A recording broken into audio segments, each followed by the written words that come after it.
Bismillahir Rahmanir Rahim. Assalamu alaikum wa rahmatullahi wa barakatuh. Welcome. I am Badruddin Muhammad and you're watching the English news program on Somaliland National Television. These are the main stories making headlines. Somaliland celebrates International Women's Day. Sarar community complained about unexpected locusts landed on their agricultural areas.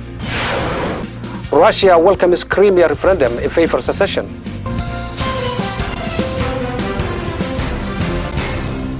A ceremonial event marking International Women's Day was held in Hargeisa. The Vice Minister of Labour and Social Affairs, Shukri Harir Ismail, attended this event along with high-ranking government and NGOs officials.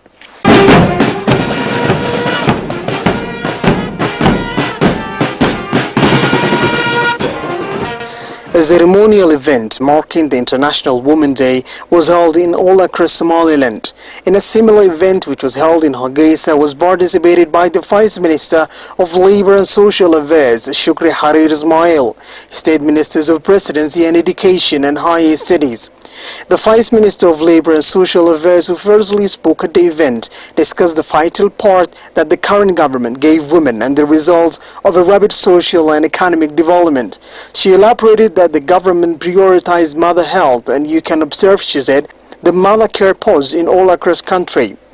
The State Minister of Presidency and the State Minister of Education and Higher Studies highlighted the remarkable role of women in peace-building process and the socio-economic development in Somaliland. Other key speakers at the event included Amina Mahmoud Diriye, the Chairman of Humanitarian Office of the Presidency. The Minister of Religion and Islamic Affairs welcomes a delegation from Saudi Arabia. The delegation consisted of businessmen, intellectuals and media men from Saudi Arabia. The Minister of Religious Affairs, Sheikh Khalil Abdullahi Ahmed, alongside with Morodijeh Regional Coordinator of the Ministry of Religious Affairs, received the delegation at the Egal International Airport. The Minister of Religions and Islamic Affairs, Sheikh Khalil Abdullahi Ahmed, provided a report about the delegation to the media in reception room at the airport. The minister, speaking to the media, elaborated the objectives of the delegation and told that they are consisting of businessmen and owners of much TV based in Saudi Arabia. The minister also mentioned that some of the delegations have already visited Somaliland before, and this is the second time for them. Mohammed Hassan Yusuf, who is the head of Saudi delegation, also spoke at the media and enlarged the purpose of his delegation. He also thanked the government of Somaliland and the Ministry of Religion and Islamic Affairs for their warm welcome. Mohammed Al-Ghabasi and Ali Yahya, who are the representatives of Saudi media, also spoke to the media about the importance of their visit to Somaliland. The inhabitants of Sarar region expressed sincere concern and complained about locusts and requested government to provide certain assistance. The regional coordinator of the Ministry of Agriculture and Rural Studies, Mohammed Chama Ise, reported that this area was badly affected by the locusts, and these areas including Waridad, Warir and Balad. And he requested from the government and the line organizations to provide certain anti-locust measures that he said has badly destroyed the agriculture areas.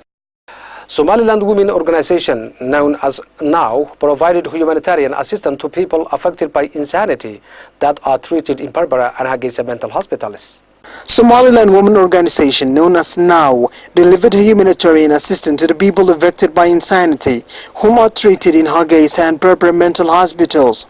High-ranking officials from NOW who spoke at the event discussed the importance of assisting insane people who are living in our country, and they said that much of these diseases can be treated easily. The two hospitals officials thanked NOW organization for remembering these neglected people. Members of Haut region community participated training on improving water sanitation organized by one of the local NGOs. The community of Baligubali district participated training on improving water sanitation. This 5 days training was organized by SODA and funded by ActionAid. Participants have widely expressed their appreciation regarding investing this key knowledge and promised to apply the knowledge and share with their community. High-ranking officials from Haut region praised this organization's continuous effort for this community. You are still watching the English news program on Somaliland National Television, the only Somali-speaking channel with an English news program. And now for our international headlines in detail.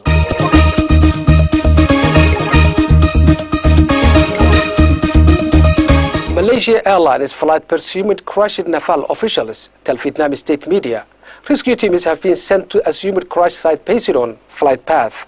Malaysia Airlines said in a statement that flight MH370 had disappeared at 2:30 local time on Saturday after leaving Kuala Lumpur. It had been expected to land in Beijing at 6:30. Malaysia's transport minister said there was no information on wreckage and he urged against speculation. We are doing everything in our power to locate the plane. We are doing everything we can to ensure every possible angle has been addressed, Ishmaddin Hussain told reporters in Kuala Lumpur. Our hope is that the people understand we are being as transparent as we can. We are giving information as quickly as we can, but we want to make sure information has been verified. Malaysia Airlines Chief Executive Ahmad Chahori Yahya said the focus was on helping the families of those missing. He said that 80% of the families had been contacted. The plane went off the radar south of Vietnam. According to a statement on the Vietnamese government website, its last known location was off the country's Cao Mau Peninsula, although the exact position was not clear, it said.